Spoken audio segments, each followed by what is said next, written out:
Նա իր ընտանիքի հետ միասին այս պահին ծիծեռակաբերդում է։ Հնարավորություն կունենանք հանդիպելա։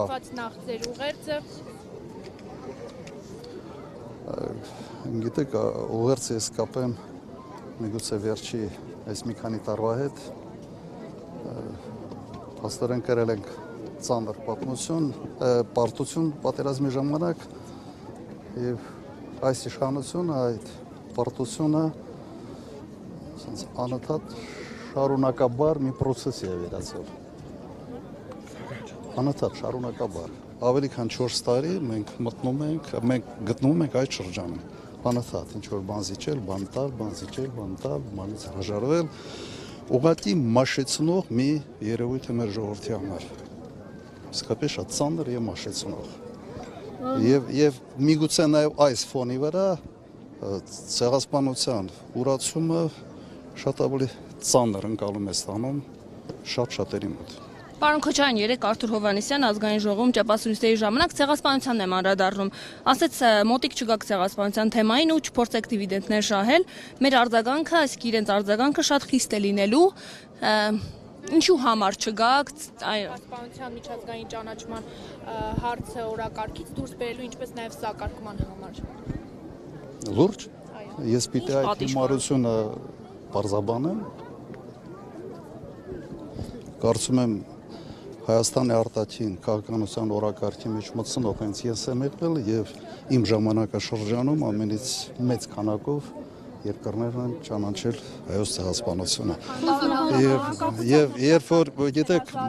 մարդիկ, որոնք ուղղակի մատին չեն դրել այս հարցերի համար հիմար դուրս են տալիս, պատրաստ չեմ մեկնաբանելու։ Անկախության հռչակագրից հրաժարումի մասին այսօր ակնարկներ են արվում, բայց եւ փակ կստացվի իշխանությունների մոտ նաեւ այս կարմիր գիծը անցնել։ Ընդհանրապես եւ այդ ուղղությամբ ջանքերը եւ ընդհանրապես ցեղասպանության ուրացումը բերելու է նրան, որ ուրանալու են մարդիկ, ովքեր փորձում են դա անել։ Իրենք են մոռացվելու մեր ժողովրդի կողմից։ Փաշինյանը դատապարտել է Հանրապետության հրապարակում Ադրբեջանի եւ Թուրքիայի դրոշներն այլելու եւ դա սադրիչ քայլ է համարվում։ Ինչպես է գնահատում այդ արձագանքը։ Ես ձեզ հիշեցնեմ 15 թվականին, երբ Ռուսաստանի դեսպանատան մոտ Ռուսաստանի դրոշն էին փորձում վառել, հետո ոտնատակ էին տվել հենց այն մարդիկ, ովքեր այսօր զբաղեցնում են երկրում բարձրագույն պաշտոններ։ Արտգործնախարար, վարչապետի օգնականներ, մամուլի նախկին քարտուղարներ եւ այլն։ Եթե ընդհանրապես դա անթույլատրելի քայլ է, ապա հարց է առաջանում կրկնակի ստանդարտները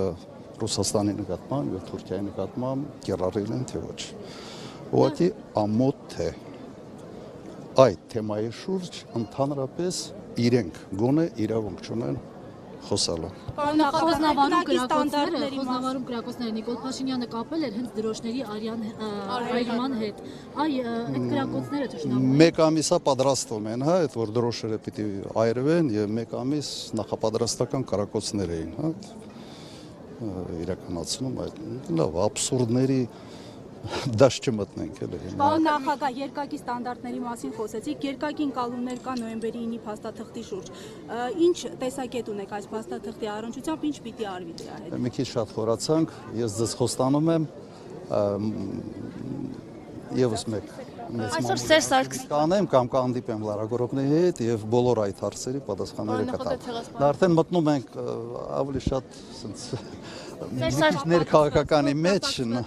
Այո, ճիշտ է, ասեմ փող կապացված են, բայց չեմ կարծում, որ սա այնտեղն է, որտեղ ոտի վրա պետք է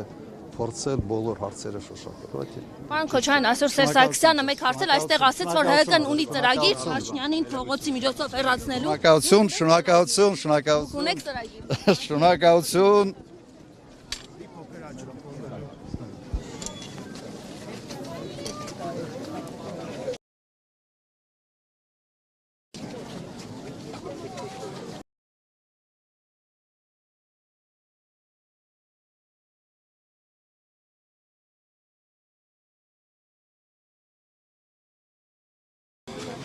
կողմից։